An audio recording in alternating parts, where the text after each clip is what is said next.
All right, Hank Miller with the Hank Miller team, out on a new construction for one of our buyer clients. And I figured another good video opportunity right here.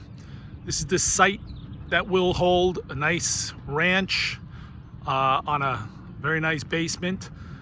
But it's under construction and it's very early in the stages, so I thought it would be a good opportunity to come out here and take a look at some of the things that we look at when we represent new construction buyers. So one of the first things we need to remember is that during the course of construction, it's like making an omelet. You have to break eggs to get the finished product.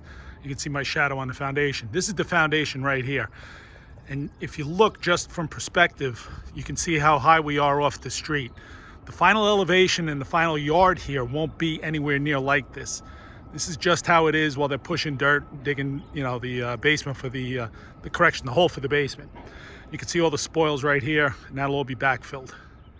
All right, so down in close to the foundation walls, this is a poured concrete foundation, which means there's been a series of forms here, and the concrete has been placed into those forms, compacted to eliminate any voids, with rebar, which is metal, to allow the concrete some additional strength. This black right here is what they're calling waterproofing. It's a bituminous mixture designed to keep water at bay. Is it perfect? No, not at all, but it'll do a good job of keeping the concrete dry. And you can see where it steps down. This area will be siding, and the ground level will be right about here, and it'll be just up, and there'll probably be a brick water table here. But all this dirt will be filled against this foundation wall. Looking from the back of the house, it's important that when you place concrete to let it settle and let it cure. Typically it needs about 28 days. I would not like to see any backfilling of this area in here, pushing all this dirt back in, until a good 28 days has passed. That'll allow the concrete to get a good dry on it and get structurally sound. If you do it quicker than that and you get too close with the equipment, you risk cracking the concrete. It's just the backyard and more of the spoil. And this whole area will be the basement on the house. I'm on the other side of the house, and you can see they largely finished putting the waterproofing in here, or the bitumen water resistant. I just want to point something out here. This is toward the back of the house. This will all be basement as discussed, and you can see a footer wall here. It's a foundation.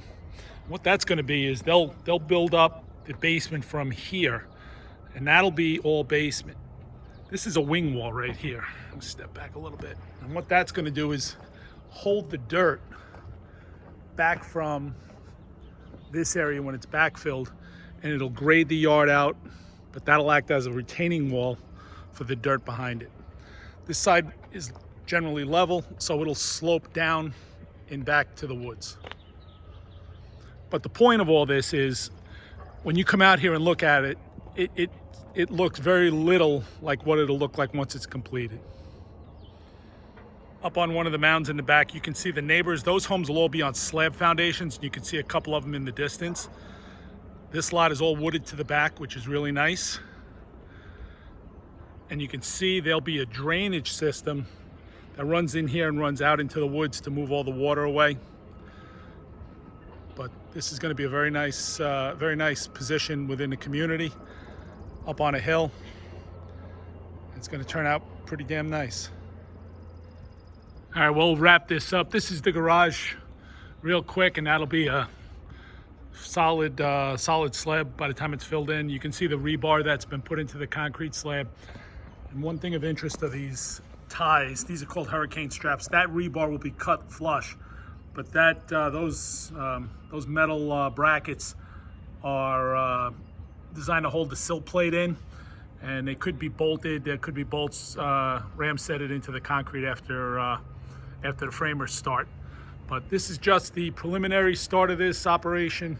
The foundation is in. The top of this will be floor level. From there, they'll build the sills up, and so you'll probably get another foot of height. But just at the very start of this project, New community up here off 369 in very, very eastern Cherokee County. It's going to be pretty solid. They have 40-something homes going under construction right now. So we'll check back as this thing progresses. Hank Miller with the Hank Miller team. If you need to get a hold of us, 678-428-8276.